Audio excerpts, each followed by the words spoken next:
leader of an advocacy work struggle.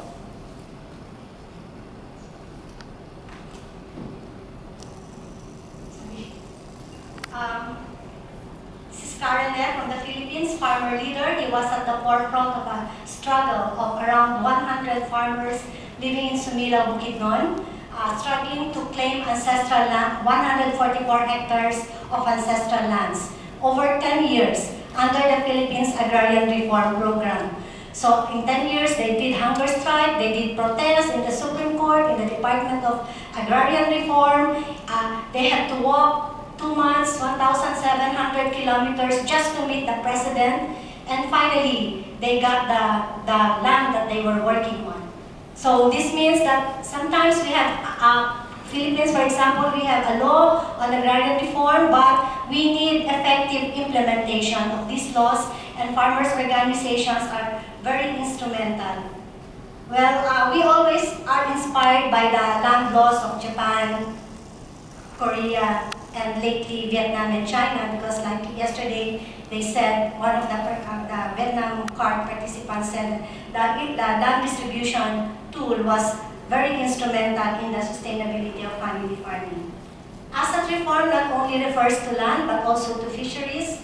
In Philippines, we have a law on the delineation of municipal waters so that the municipal waters can be fished by only small-scale fishers and not by commercial fishers. But this needs lots of capacity building, both from the government and the small fisher folks, to be implemented.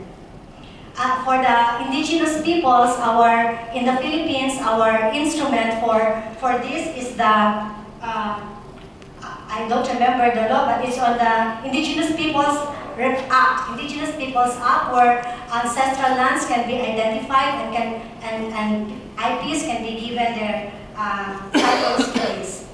At the country level also, now that we have the BGGT, we hope that we can have country actions. For example, in Myanmar, we know that just very recently, a year ago, the government has enacted their own land laws, but there was very weak participation from the farmers in even in enacting this law. So we hope that the country BGGT actions can support analysis of these laws and further improvement. Second, policies on gender equality. So the woman on the side is a farmer from Bogor, Indonesia, and who is a leader of the community-based integrated social forestry. So she is a farmer, she is also a wife, and she is also a mother. And so we have to have policies that enable her to be a very good farmer. So policies like, for example, being able to access appropriate technologies, to invest in appropriate technologies. In Nepal, for example, when we visited our Nepalese farmers, they said, we need corn shellers, and the corn shellers are not arriving in their area. And as a mother, we need there are more extension on nutrition, agriculture, and the promotion of nutrition-sensitive agriculture. And because they are also cooking, we need renewable sources of energy and access to water and electricity, or even solar power equipments. On the picture on the right are the women farmers from Cambodia. They have a savings and credit group, and these are at their own level, they have their own policies on how to do this savings and credit group, and they hope that they will be able to get the government to support their organizations. Policies to support sustainable agroecological family farming.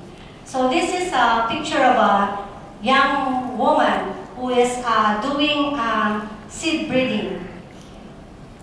Okay, so our member in Indonesia had this experience that they tried to save some seeds and crossbreed it and then exchange the seeds of a company, a seed company in Indonesia. And for that, they were jailed for 3 years.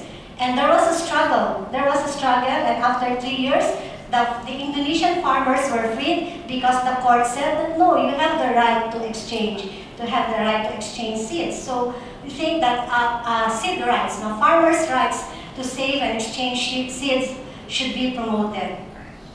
In the Philippines also, we have a national organic agriculture law, and the law also allocates some budget for farmers to have some investments in organic farming. Okay. One important policy that should be also promoted is the incentives to transition from chemical intensive to sustainable agriculture. As we all know, Asia is a victim of the Green Revolution, and if we want to transit to sustainable agriculture, we need to have some incentives and some subsidies maybe for them, because in the first few years, for example, of shifting to organic agriculture, they will really incur losses. And we affirm what our Indonesian friend has said earlier. We would need policies and programs to promote community-based seed and food reserves and farmer-to-farmer extension. Policies to attract youth in agriculture. This is Hiro, from a young farmer from Japan, and this is his son. And he said that Hiro, the father, loved farming because his parents taught him to love farming, and now he teaches his son to love farming. Okay? But if there are policies, for example, if the media, for example, would always create the impression that for this young boy, that farming is not a good profession, that you cannot marry if you are a farmer, you cannot have a wife if you are a farmer, so he will not be attracted to farming. So we need policies, aside from moral convincing, aside from persuasion from the farmers, we need some policies to really attract young farmers to agriculture. So for example, in Korea and Japan, we know that the government has soft loans and incentives or grants for young people who would like to go into farming.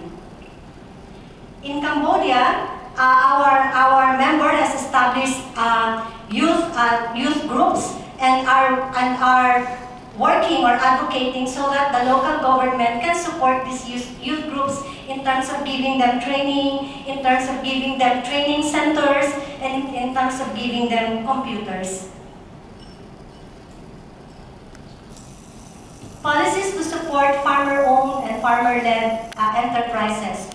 This is the brand of organic rice that our Philippine member has successfully introduced in the biggest supermarket in the Philippines, SM. Okay. So many farmers would also want to enter the market, but they have been constrained by many factors. And so in May 2013, AFA had a discussion on farmer-owned and farmer-led sustainable and inclusive marketing arrangements, and we came up with several policy points, advocacy points. One is, maybe at the country level, we should have national farmer enterprise development policy, like having tax incentives, less tedious processing for business permits, and farmer-friendly regulations, less paperwork, like that. Okay. Second is to provide necessary infrastructure support, like farm-to-market roads, communal irrigation, and post-harvest facilities. Third is to have national and regional regulation to ensure the fair sharing of risk and benefits in contract growing and other supply and marketing arrangements with farmers, because we realize that so many companies, for example, in Asia, would like to enter into contract growing arrangements with farmers. This can be helpful, but there should be regulations, and the arrangements should be favorable to farmers such that there is equal sharing, for example, of risks and benefits. Next is on macro policies on trade. This has been, the threats to macro policies on trade have been very well said yesterday. These are our Korean farmers doing their protest against a trade agreement. I just don't know if it's EU or US. And then some of our members from Philippines and Indonesia joined. Okay, so we advocate that the trade rules should be fair and should treat food not as a commodity but as a right of people. And so it should not be subjected to speculations. And then to protect sensitive products from trade liberalization. Sensitive products, those are important for food security and nutrition. And our governments to have a policy for food self-sufficiency in staple crops. So we are very glad that Indonesia has this policy of food self-sufficiency. Philippines also has a rice self-sufficiency policy already in place, I think just last year. Next is on policies for the voice of farmers. So this is our member in Indonesia, API, so they are doing a peaceful mobilization to press for their advocacies and their rights. So we need policies from government that will protect us and that will allow us to have General Assembly to do our own organizing and mobilization work. Also policies, for example, for association laws and cooperative laws that are friendly to farmers and are done or enacted in proper consultations with farmers. Corollary to that is the policies for meaningful involvement and participation. This is a picture of GASP, Nepal, no? GASP, the Global Agriculture for Food Security Program, is a global program to address investment gaps in food security and nutrition. And at the country level, one of the recipient countries is Nepal. Okay? At the GASP international level, there is a steering committee to allocate the resources and to decide on who are the recipients of the funds. And CSOs are there. 3 CSOs are represented there, and one from CSO Asia, and AFA represents the CSO Asia. So at the international level, CSOs are involved. But at the national level, project steering committees have to be created, implementation committees have to be implemented. So we are pushing that at the national level also, farmers' organizations will be involved in the design and in